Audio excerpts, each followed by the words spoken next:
저는 옆에 대부분을 보고 있었고 옆에 창구 이제 직원에 그쪽에 돈을 찾으러 오셨어요.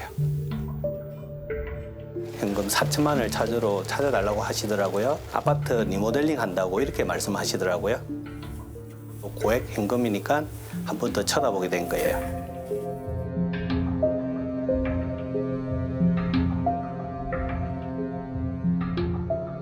그래서 따라 나가서 집까지 잘 가져가는지 그거 확인차 따라간 거예요.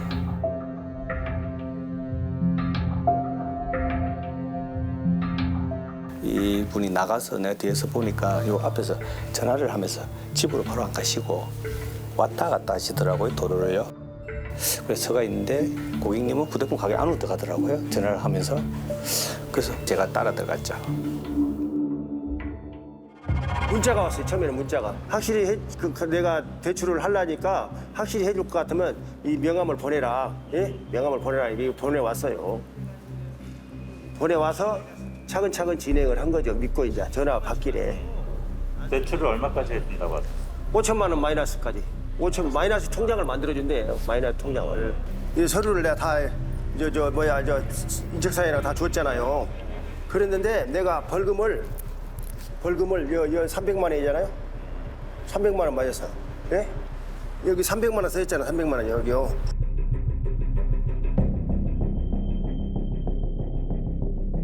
문자가 왔어요. 전화를 하니까 신한은행이 누구누구라고 이렇게 또 받더라고요. 그러니까 이제 대출을 받으려고 했었는데 신용이 된다고 이렇게 하다 보니까 이렇게 큰 일이 벌어진 거죠. 그때는 처벌받는 줄 몰랐죠. 어떻게 알게 되셨어요? 경찰서에서 전화 왔더라고요. 조사 받으러 오라고.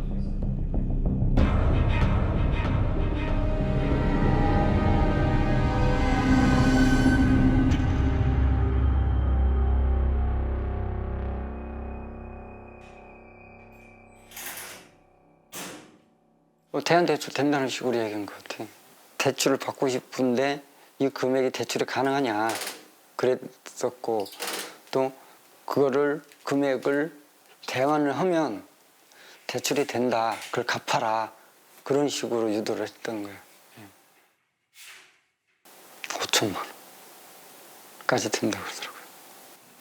그래서 이걸로 입주할 수 있겠구나, 아파트 한번 준비해볼까 생각하고 있었던 건데 그게 그렇게 될 줄은 몰랐고, 은행권은 그 금액이 안 나오니까 시도를 못했던 것 같아요. 저 전에 딴 데서 대출 받은 거 있냐 그러시더라고. 그걸 갚아라, 그런 식으로 유도를 했던 거예요. 그 돈이 얼마였어요? 900만 원 정도. 그러니까 900을 갚는 거죠. 대안을 받아서 갚고 또 대출 따로 받으려던 거지. 그럼 그게 된다고 그랬으니까.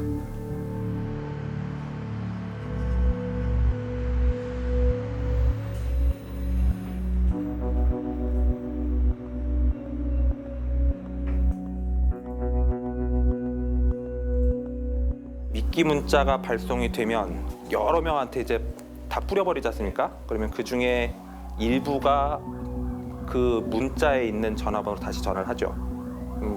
그 사람에게는 이제 1차 상담을 저를 받아서 각종 정보를 캐낸 다음에 은행원이 대출 사기 영역 같은 경우에 은행원이나 아니면 뭐 다른 금융기관 직원을 사칭을 해서 이제 또 접근을 합니다. 접근을 해서 얼마 필요하신가요? 평균 피해액이 한 500억 정도. 그러면 이제 이 친구들이 주말엔 일을 안 하니까 영업일 기준으로 20이라면 하루 25억 정도. 적은 숫자가 아니죠. 하루에 100건 25억. 그러니까 건당 평균 피해액 2,500만 원. 내가 지금 7%, 8%의 이제 금리인데 쉽게 얘기해가지고 한 4% 그것만 깎아줘도 엄청난 거거든요. 그러면은 혹할 수밖에 없는 거죠. 상당히 높은 확률로 걸려 들어가고 있다. 신용이 좋으면 신용대출이나 그게 가능할 수 있는데 그렇지 않은 상황에서 대출이 된다는 게 의심은 갔지만 일단은 그거 갚고 또 대출을 받고 싶은 마음도 있었기 때문에 그렇게 하려 했던 거죠. 난 돈 준비해서 그걸 갚으래. 그러면은 그거 갚아야 대출이 나온다. 그 다음 단계가 이제 카카오톡 친구 추가. 그 다음에 대출 신청서나 보안 프로그램이라는 명목으로 그 악성의 파일을 보내줘요. 마크나 이런 것도 다 은행 마크고 이러기 때문에 그걸 눌러서 설치가 되면 악성 앱이 설치가 되면 이제 사실 그 폰은 이제 완전히 관리 권한이 다 넘어간 거죠. 범죄 조직에. 여기서부터 이제 뭐 거의 제가 봤을 때는 이제 방법이 없다. 악성 앱의 제일 큰 특징이 강수강발이라고 하는 건데요. 쉽게 얘기해가지고 전화로 그 감염된 전화로 그 통화를 시도하면은 범인들이 다 땡겨받을 수가 있어요. 그러니까 쉽게 해서 뭐 금융감독원이다, 아니면은 A 은행이다, 아니면은 다른 뭐 은행이다, 아니면 보험회사다 이런데 다 확인 전화를 하고 그렇게 해도 범인들이 다 김대리입니다, 아니면 무슨 뭐 2차장입니다 이런 식으로 다 역할을 바꿔가면서 전화를 받잖아요. 그러니까 여러 사람한테 확인을 해도 자기가 받는 답은 다 똑같으니까 믿을 수밖에 없는 거죠. 압출푸기 하셨죠. 지금 현재 설치 중이시네요. 뭐 설치 완료되시면 알려주세요. 제가 또 설명을 해드리겠습니다.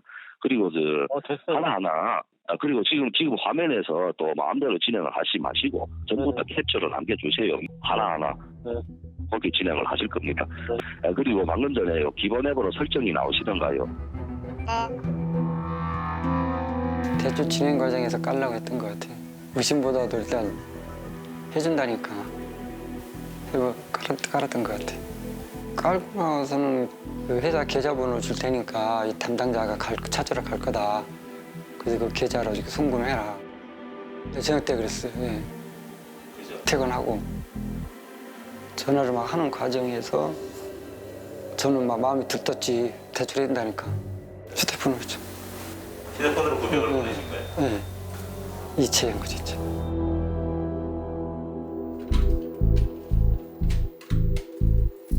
일반 고객처럼 평범했습니다.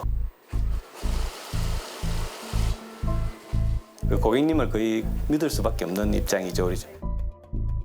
그리고 자기 돈 자기가 쓰겠다는데 우리가 출금을 안 해줄 수도 없는 입장이고요. 고객님 먼저 들어가셨고 뒤에 제가 따라 들어갔죠.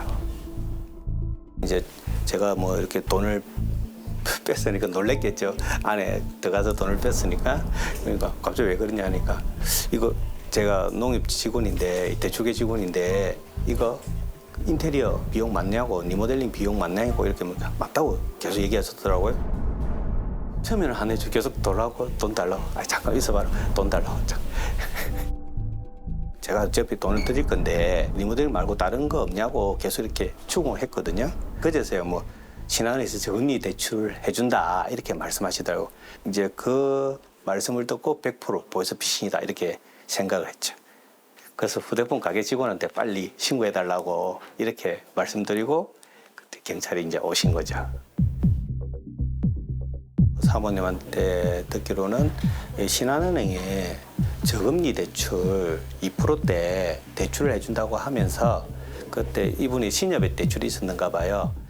그 대출을 갖고 그 조금 높았는 거가 있거든요. 그걸 갖고 그 정부 정책 대출이라고 해가지고 서민들을 위해서 저금리를 해준다 이렇게 해가지고 이제 돈을 찾아가시려고 하셨는가 봐요. 저금리 대출, 대안 대출 받으려고 이제 돈을 찾아가신 겁니다. 그래서 계속 이제 아주머니 거의 보이스피싱이다. 예. 왜냐하면 이렇게 그렇게 대출이 안 나간다. 이제 설득을 계속 시킨 거죠.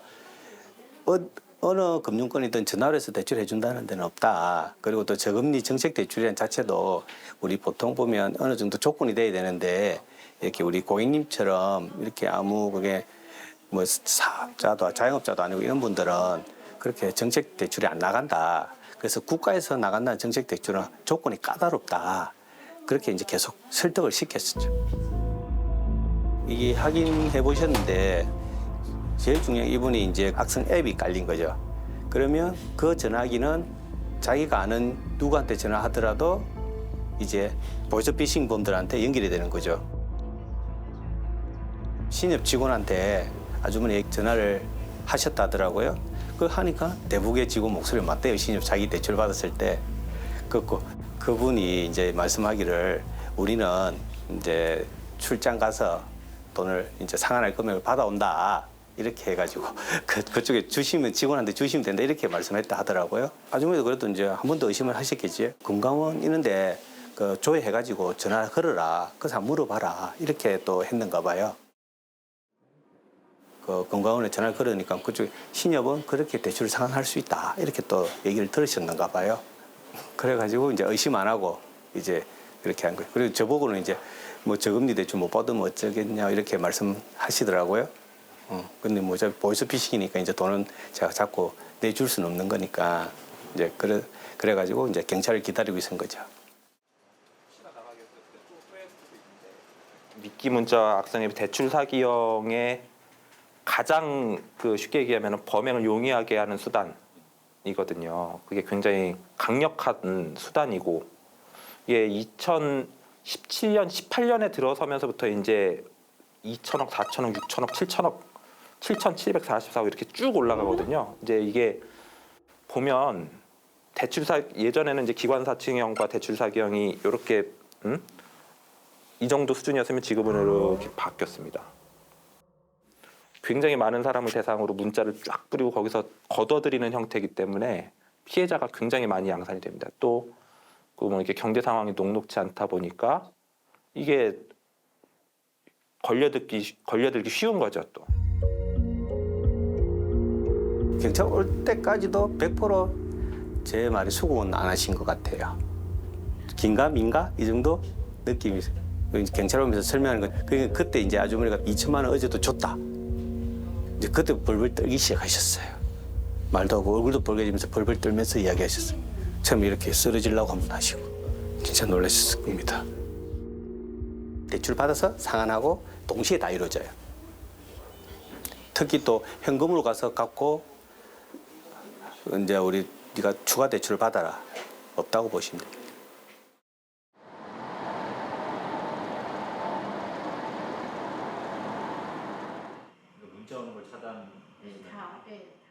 어떻게 보면 죄 아닌 죄를 지은 거잖아요. 한마디로 쫓기는 느낌이 들었어요.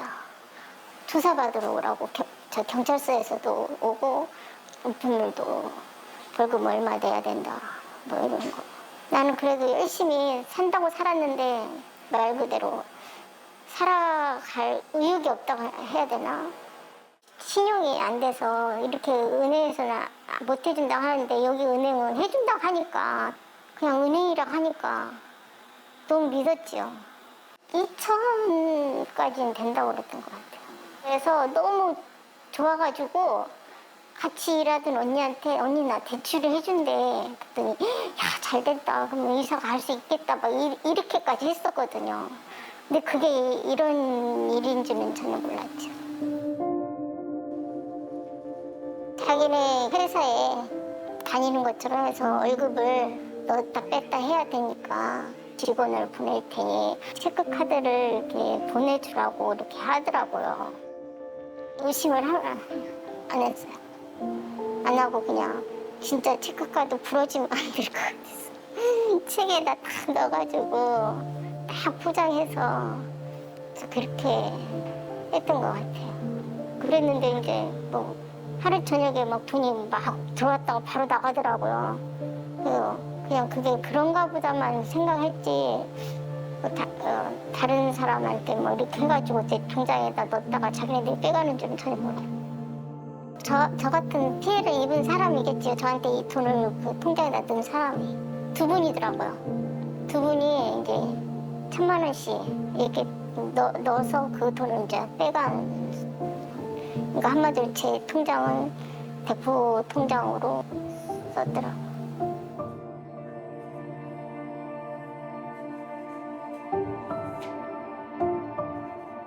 처벌을 받는 게 너무 억울하다. 이제 이렇게 얘기를 하셨죠. 막상 말씀을 들어보니까 억울한 건 맞아요. 억울한 건 맞고 저희들도 법원에서 이제 고의가 없다는 무죄 주장을 했습니다. 했는데 이제 법원의 판단은 자기 통장에 실적을 만드는 거에 대해서 승인을 했다는 거죠. 그 부분이 이제 문제가 돼서 결국은 무죄 선고는 나오지 않게 된 거죠. 전자금융거래법에는 어떻게 나오냐면은 이 접근 매체를 통장이나 이런 걸 그냥 양수하는 것, 이것도 처벌이 바로 됩니다. 네, 그 자체로 아무 대가 없이 이렇게 줘도 처벌이 돼요. 내 통장을 이용해 이렇게 해도 처벌이 되는 겁니다. 원칙에 따라서는. 근데 이분은 뭐냐면 대가를 수수 요구, 약속하면서 이걸 대여한 거죠. 어떻게 보면 이 대가를 법원에서 조금 넓게 본 거예요. 내가 대출을 못 받는데 대출을 받을 수 있게 되는 것도 하나의 대가라는 거죠. 누가 봐도 이제 사기의 피해자라고 볼 수가 있죠. 사기의 피해자라고 볼 수 있는데 이 일로 해서 또 다른 피해자가 나타났잖아요. 아무튼 어찌됐든 이분의 통장을 통해서 제3의 피해자가 생겼으니 그걸 그대로 그냥 그럴 수도 있겠다라고 그냥 넘어갈 수는 없지 않겠습니까? 왜냐하면 보이스피싱이라는 게 누구한테 돈을 꺼내서 내 통장으로 받는 거잖아요. 기본적인 구조가. 근데 범죄를 저지르는 사람이 내 통장으로 돈 받을 일은 없지 않겠습니까? 그러니까 제3자의 통장을 이용할 수밖에 없죠. 그러니까 그 제3자의 통장이 꼭 필요한 거죠. 보통은 그 자기의 체크카드나 통장이나 이제 공인인증서 이런 걸 빌려주게 되면 전자금융거래법 위반으로 끝나는데 이걸로 인해서 피해가 조금 많이 발생했다. 이런 경우에는 검찰에서 따로 사기 방조로 기소를 합니다. 그리고 더 중요한 게 나중에 이런 분들은 형사배상이 들어올 가능성이 큽니다. 피해자들로부터. 너 왜 통장 관리를 그렇게 해가지고 왜 나한테 이렇게 피해를 끼쳐? 너나 보이스피싱범이랑 뭐가 달라? 이렇게 생각을 하시죠. 그 부분도 충분히 일리가 있는 말씀이시니까 법원은 이런 걸 종합적으로 생각하시는 것 같고 의뢰인이고 피해자고 하니까 안타깝죠. 안타깝지만 지금이 만약에 1990년대 초반이다. 그럼 무죄가 나왔을 거라고 저는 봐요. 지금은 안 나온다는 거죠. 왜? 지금은 몰랐어요. 이런 말이 통하지 않는 사회라는 거. 자기의 체크카드나 뭐 공인인증서나 이런 걸 대여하거나 빌려주거나 어찌됐든 사용하게 하는 것 굉장히 심각한 위험이 될 수 있으니 다시 한번 생각을 해보셔라. 이렇게 말씀드리고 싶습니다. 그 아침에 되니까 전화가 온 거예요. 일단은 출국을 못하게 막았다. 응? 어떤 상황이냐 물어보더라고요. 그리고 그 사람이 돈을 찾으러 갔다가 은행에서 이상하게 생각해서 차단시켜준 거지. 응. 출국 정지를 시켜준 거예요. 정지시켜준 게 고마운 거예요. 제일 후회되는 건 은행 써도 신용을 못 올려주는데 신용을 올려주면서까지 해준다고 하는데 그거 믿고 했으니까 그게 제일 후회되죠. 대출을 받고 싶으면 은행을 직접 방문해서 상담을 받아서 해야지 전화로 하는 건 돈을 아무리 많이 준다, 2배를 준다고 하더라도 몇 배를 줘도 그건 안 하는 게 진짜 좋은 것 같아요. 제가 거의 1년을 마음고생하면서 겪은 게 그거. 고객님들이 우리 오시던 문자 있는 거 보면 저금리 대출 해준다고 500만 원, 1000만 원 해준다고 하면 한 달에 한 10몇 분 오셔요. 대부견 오셔가지고 물어봐요. 여기서도 되느냐. 전화를 해서 대출해준다. 그건 보이스피싱입니다. 어느 금융기관에도 그렇게는 하지 않습니다.